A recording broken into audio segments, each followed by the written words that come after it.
بسم اللہ الرحمن الرحیم السلام علیکم ورحمۃ اللہ۔ سوار بھی کیسا خوب ہے۔ امام حسین کے بچپن کا واقعہ۔ مدینہ منورہ کا ایک روشن دن تھا۔ آسمان پر ہلکی دھوپ تھی اور گلیوں میں خوشبو بکھری ہوئی محسوس ہوتی تھی۔ مسجد نبوی صلی اللہ علیہ وسلم میں صحابہ کا ایک حلقہ بیٹھا تھا۔ نبی کریم ان کے درمیان تشریف فرما تھے۔ چہرہ انور پر نور ہی نور تھا۔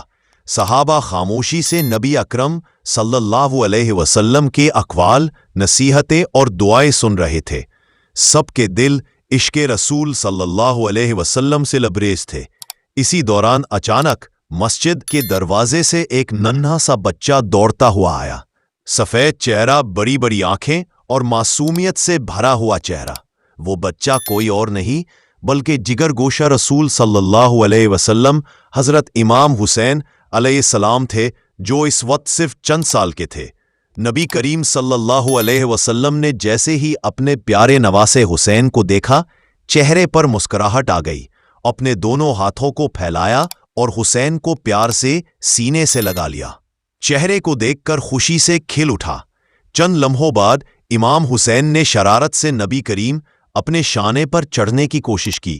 نبی کریم صلی اللہ علیہ وسلم جھک گئے اور انہیں اپنے کندھوں پر سوار کر لیا۔ اب حسین نبی کریم کے کندھوں پر بیٹھے ہوئے اور نبی پاک صلی اللہ علیہ وسلم زمین پر چلتے ہوئے مسکرا کر انہیں خوش کر رہے تھے۔ یہ منظر اتنا دلکش اور محبت سے بھرا ہوا تھا کہ صحابہ کرام کی آنکھیں جھک گئیں۔ ان میں سے ایک صحابی نے حیرت اور محبت سے کہا، کیا سواری خوب ہے؟ اس پر نبی کریم صلی اللہ علیہ وسلم نہایت پیار سے مسکراتے ہوئے ارشاد فرمایا، اور سوار بھی کیسا خوب ہے۔ یہ جواب معمولی نہیں تھا جو وحی کے تابع بولتے تھے۔ اس جملے میں نبی کریم صلی اللہ علیہ وسلم نے نہ صرف حسین کی عزت بیان کی طرف بھی اشارہ فرمایا، یہ گویا اعلان تھا کہ حسین فقط میرے نواسے نہیں بلکہ جنت کے نوجوانوں کے سردار بھی ہے۔ اس واقعے کا سبق، یہ واقعہ ہمیں کئی پہلوؤں سے سکھاتا ہے۔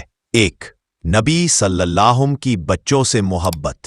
نبی کریم صلی اللہ علیہ وسلم بچوں سے بے حد محبت کرتے تھے، خاص طور پر حسین اور حسین سے۔ ان کے ساتھ کھیلنا، ان کو گود میں لینا، کندھوں پر سوار کرنا، یہ سب کچھ ہمیں تعلیم دیتا ہے کہ بچوں کے ساتھ شفقت اور نرمی کی جائے۔ دو، امام حسین کی عظمت کا اظہار۔ نبی صلی اللہ علیہ وسلم نے صرف ان کو کندھوں پر سوار نہیں کیا بلکہ ان کی تعریف بھی فرمائی۔ یہ ان کے روحانی، اخلاقی اور دینی مقام کی نشاندہی ہے۔ تواضع و انکساری۔ نبی صلی اللہ علیہ وسلم جن کے ایک اشارے پر چاند دو ٹکڑے ہو سکتا تھا، وہ خود کو بچوں کے سامنے جھکاتے تھے۔ یہ ہمیں سکھاتا ہے کہ بڑائی تو انکساری میں ہے۔ سیرت حسین کی جھلک۔ بچپن ہی سے امام حسین کے کردار میں معصومیت، ادب، شرم اور محبت نمایاں تھی۔ یہی صفات ان کی پوری زندگی میں ان کے ساتھ رہی، حتیٰ کہ میدان کربلا تک۔ صحابہ کرام کی محبت۔ صحابہ کرام نے کبھی نبی صلی اللہ علیہ وسلم کے نواسوں کو عام بچوں کی طرح نہیں دیکھا۔ ان کے دلوں میں حسن حسین کی محبت یوں جاگزے تھی جیسے ایمان کا حصہ ہو۔ جب بھی نبی صلی اللہ علیہ وسلم حسین کو گود میں لیتے، صحابہ بھی خوش ہو جاتے۔ ایک اور دن، ایک اور منظر، کبھی کبھی امام حسین مسجد میں داخل ہوتے تو نبی صلی اللہ علیہ وسلم خطبہ دے رہے ہوتے۔